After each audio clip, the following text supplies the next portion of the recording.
Hey everybody, it's Jason Blaha here. Now that my two obligatory informative videos are done for the day, it's time to talk about current events in the online fitness community. And actually, this is a couple months old, but one of my subscribers linked me a video on my Facebook fan page from someone I have never heard of before named Mike Thurston. So you're probably going to like this video because of what he has to say about supplements. So if you'll check it out, kind of let us know what you think about it. So I did check it out. And like I've said before, I don't know who Mike Thurston is. I can't make any judgments of anything about this person other than what I saw in the video. So I'm just going to take this video based on its own merit, and whether he's a good person, a bad person, what all he does, I have no clue. I'm just going to look at this video and give my opinion on it because, again, I've been asked. So my immediate perception, I'm going to assume based upon his British accent and the fact that he is sponsored by Bulk Powders, which I did used to use when I was in the UK, so I have some experience with this company. I'm going to guess he is probably in the United Kingdom. My powers of perception are absolutely amazing today. Yeah, again, British guy, Bulk Powders, probably in the UK. Going to be pretty much guaranteed at this point.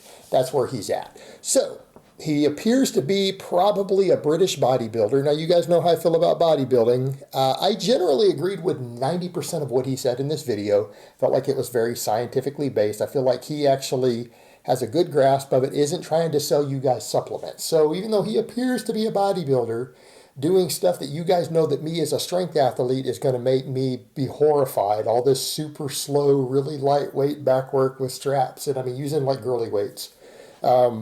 Like really slow, really slow. Again, I'm going to set that aside. I'm going to put that aside because the guy is being honest about supplements. So I'm willing to overlook the girly training, which is what bodybuilding usually is. I mean, there's guys who prance around in their panties on a stage anyways in front of other men, which behavior you'd expect of women. But that aside, the fact that the guy is clearly lifts, clearly is in shape, and is being honest about supplements, I'm still going to give him a thumbs up. So what is it that he said in the video? He basically covered protein powders, covered creatine, covered branched chain amino acids.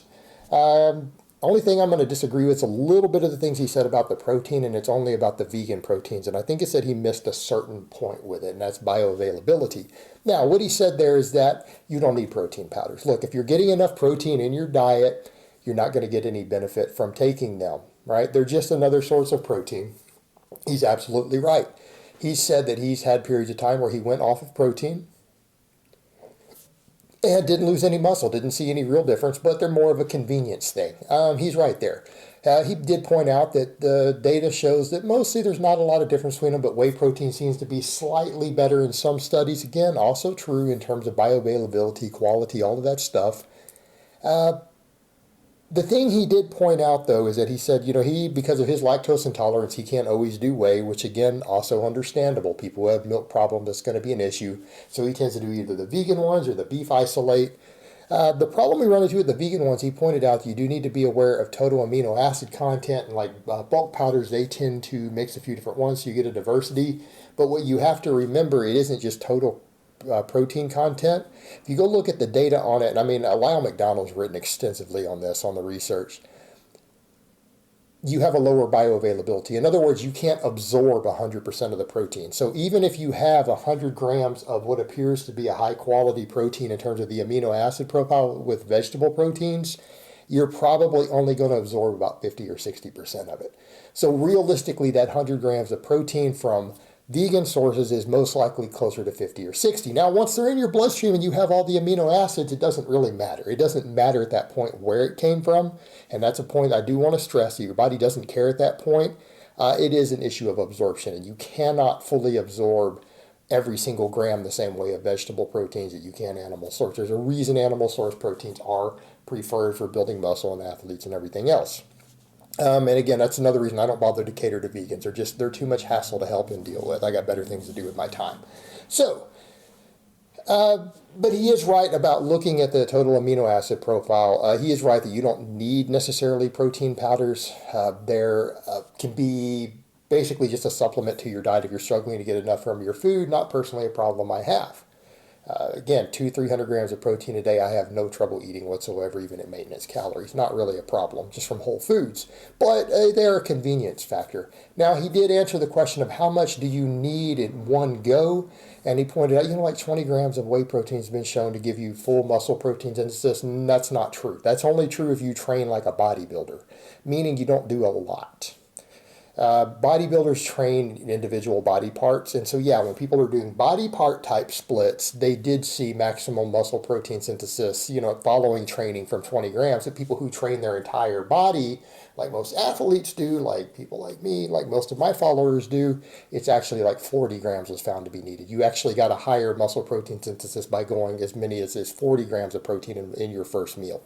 So it does seem to make a difference the way you train. So bodybuilders probably need a bit less protein in terms of their first meal after they train, or what they can get total muscle protein synthesis from than, say, athletes do, or people who train their entire body or larger sections of their body at once, who don't split their body up the way a lot of very heavily enhanced bodybuilders do. So, again, something that needs to be noted there. Then he went on to creatine. He pointed out, do you need creatine? No. Can it be useful? Yeah, and I'll agree with that. Creatine's really inexpensive. Again, companies like he has bulk powders, you can buy a kilo of it at a time from them for pennies. It's not expensive. It has minor benefits for about 60 to 65% of the population. 1 in 3 people seem to be creatine non-responders. It seems to be largely based upon, there's a correlation between your red meat intake and whether you seem to be a creatine non-responder or not. So there's a lot of factors there. Some people don't respond to it. I happen to be someone who is a non-responder, but I still take creatine anyways, just in the small event that it might be helpful, and I spend maybe $20 a year on a giant package of it, and so again, 5 grams isn't a big deal. Now, and he was asked about, do you need loading doses? The answer is no, and again, loading doses is something a lot of companies do just to get you to buy more of the product. So far, I'm listening to the guy, and this is a guy who's a straight shooter on this stuff. He doesn't seem to be trying to sell people stuff, so I'm going to give him credit for that. I'm going to give him props for honesty. Then we got around to branched-chain amino acids. He was only partially true on branched-chain amino acids when he said that you're least likely to need them because you're already getting them in your diet if you're eating enough protein. I'll agree with that. The problem is that it's not even that. Even if you aren't getting enough of them in your diet, they still don't help. Right, that's what the meta-analysis showing branched-chain amino acids. They were the biggest hyped-up supplement a few years ago. Then multiple meta-analysis looked at them, and it turns out that when you take them by themselves, they don't have any anabolic properties. So even if your protein in your diet was too low, and you weren't getting enough branched-chain amino acids, if you add the branched-chain amino acids in by themselves, not as a complete protein source with all the essential amino acids, they don't have an anabolic benefit. So even if you were to eat the whole bag of them, all you're going to get is some sugar calories. You're just going to convert to glucose. You're going to get a little bit of blood sugar from it. You're going to get some carbs from it, but you're not actually going to get any of the anabolic signaling from the leucine or other stuff. They actually don't help. They don't help build muscle at all when taken by themselves. So an actual BCAA supplement isn't useful. A full protein complex, whether it's from whey protein or from beef or hell, even pea protein, even coming back to the vegan thing, that has branched-chain amino acids as part of it, has the anabolic benefit. But you need them in their entire matrix of essential amino acids to get the anabolic signal from them. They don't work by themselves. That's what's actually turned out to be the case. And then he answered the other question of, if you take them while you're fasted, won't it help you preserve muscle? Well, he's right. Number 1, you're not fasted if you take branched-chain amino acids. Number 2, no, they don't have any anabolic signal when taken by themselves. So they're still not going to help you. So all in all, looking at his video, setting aside the bodybuilding type nonsense, overall, the guy was pretty damn honest. He doesn't seem to be trying to sell people supplements, doesn't seem to be a snake oil salesman. So when I see someone out there who's given honest information about supplements in a video saying, hey, this is what I'm using, I use bulk powders, which is inexpensive. So it's not like you're going to spend a fortune on their stuff. You're just buying usually individual things like protein or creatine or whatever from them. They seem to be a pretty decent company. I used them myself when I was in his country. And that's who sponsored him, and he's not trying to sell people a bunch of garbage, and he's basically telling you, you don't need branched-chain amino acids. I'm going to give the guy a thumbs up for his honesty and integrity there. I don't know anything else about the guy, but if I had to base my opinion based upon this video, I'm going to say probably an honest, legit guy, not trying to scam people, not trying to con people. So that puts him up here at a degree of honesty, so I'll give him that. The bodybuilding fluff, a little bit disheartening for me to see as a lifter, but I'll set that aside in favor of his honesty. And I do understand that there are people who are interested in the whole bodybuilding thing. I just don't think people training that way are going to get as big as possible without using a lot of drugs. If you're natural, you probably don't want to train like a bodybuilder. You're not going to maximize size.